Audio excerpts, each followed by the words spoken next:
बिस्मिल्लाहिर्रहमानिर्रहीम। अस्सलाम वालेकुम फ्रेंड्स, क्या हाल चाल है। ये खूबसूरत सी ट्रे में आपको आम नज़र आ रहे होंगे जो कि बहुत मज़े के हैं। येलो है, रेड है और ग्रीन है, बहुत खूबसूरत हैं। ये आज ही हमें तोहफ़ा आया है। पास ही दरख्त है, हम उसे भी देखने जाएंगे। इसे टपका आम कहा जाता है। नाम तो इसका शायद कोई और भी हो, लेकिन ये दरख्त पे तैयार होता है, किसी केमिकल की ज़रूरत नहीं है। जब ये पक जाता है तो ज़मीन पे गिर जाता है और इसे उठा लिया जाता है। ये खेत के दरमियान से रास्ता है जो कि आम के दरख्त को जाता है। हम भी चलते हैं और देखते हैं कैसे आम लगे हैं।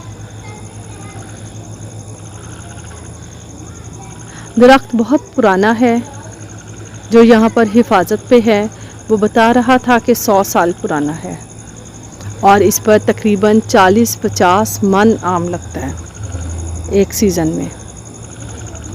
इससे हमने कुछ आम भी ख़रीदे। बच्चों ने वीडियोस बनाई, तस्वीरें बनाई, कोशिश की आम के पेड़ पे चढ़ने की, लेकिन उसने मना कर दिया।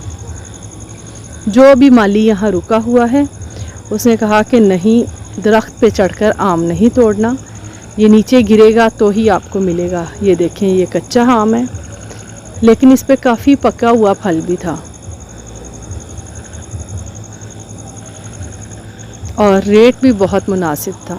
ये हमने कुछ आम सेलेक्ट किए और माली अंकल को कहा कि हमें ये दे दें।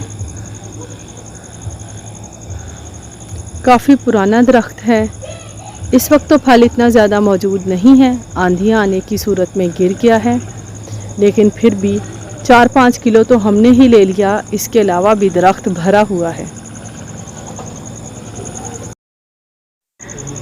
बच्चों ने खूब एंजॉय किया, दरख्त पे गए, खेले, लेकिन यहाँ पर कोई पास और पेड़ नहीं है, सिर्फ एक ही मैंगो है।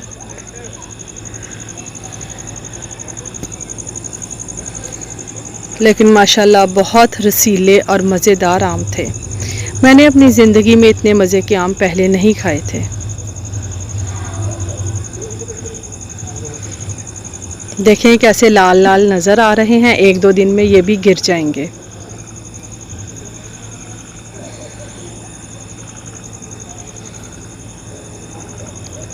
अल्लाह ताला सब के नसीब में इतने अच्छे आम करे। दुआओं में याद रखिएगा। वीडियो वॉच करने का बहुत शुक्रिया।